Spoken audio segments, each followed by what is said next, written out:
Hi, Rama. It's week 20, day 5 of our Bible narrative reading plan. Today we are in 1 Chronicles chapter 13 and part of chapter 15. Now let's be reminded of where we're at. David has been anointed as king over all of Israel. His first act as king is to create a capital there in what is now known as Jerusalem. In 1 Chronicles 13, he consults with the commanders of thousands and of hundreds, with every leader, it says there at the beginning of 1 Chronicles 13. He speaks to the assembly of Israel and he says, "If it seems good to you and from the Lord our God, let us send abroad to our brothers." And he goes on, "Let's bring the ark of God to us, for we did not seek it in the days of Saul." So let's be reminded, it's been 20 years since they have really been in possession of the Ark of the Covenant. Remember, the Ark was stolen by the Philistines in battle. It went before their false god Dagon back in 1 Samuel chapters 4 and 5, 6 there. And the false god Dagon kept falling down before the Ark of the Covenant. And so eventually the Philistines said, "We don't want this thing anymore," after they experienced a bit of God's punishment. But Israel could not make it back to its proper place with the Ark of the Covenant, and we're told that it went to Kiriath Jearim, and it stayed there for 20 years.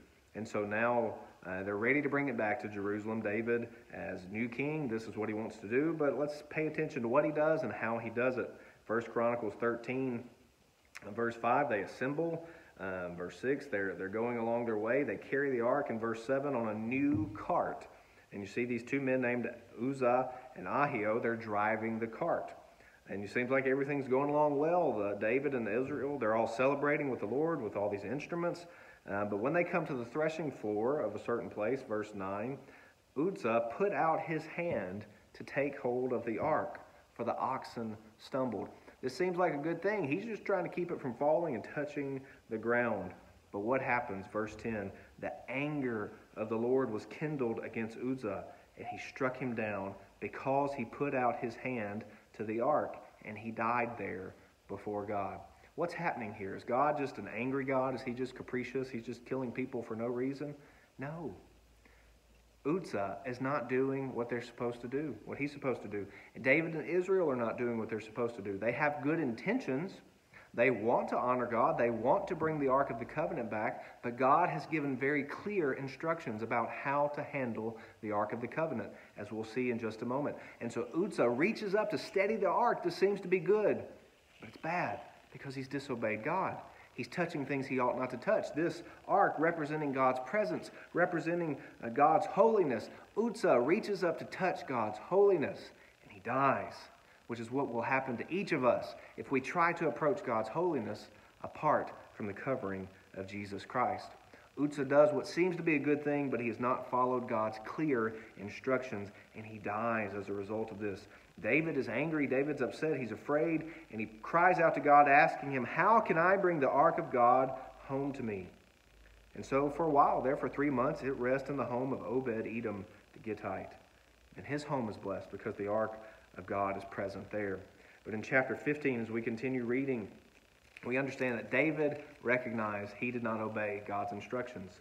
The Ark of the Covenant is not to be placed on a cart. It's to be carried by hand and only by certain people. And so David assembles those people. That's what the list of all these names. He gathers together the sons of Aaron, the Levites, and then he narrows it down to these sons of Kohath. And you get down to the specific people. There's only a certain group of people who are supposed to carry, not place on a cart, but to carry the Ark of God. They're supposed to place rods through these hooks, and they're going to carry it on these rods, on these staffs. They're not to touch it with their hands, and it's not to ride on a cart. And so now they obey. Now they do what the Lord has asked, and now they are blessed, and the Ark of the Covenant returns to its proper place. And we'll see more about that as we go on. But brothers and sisters, this is an important story because it reminds us that we can't just approach God any old way. We have to obey God's word. God is still holy. He has not changed from the Old Testament. The way we approach Christ is not in our own boldness. The way we approach God and his holiness is not through our own boldness or even our good intentions. We can only approach God's holiness through Christ. And when we come to worship God, when we come to obey God's commands, we must obey him by his instructions. To say that we just have good intentions is not enough.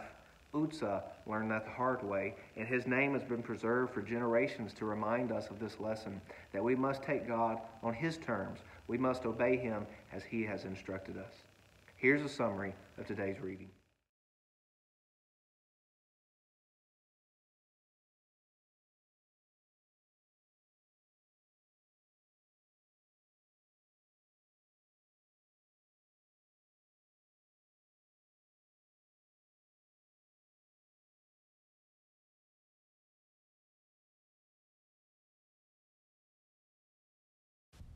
For more information, go to tunemyheart.org.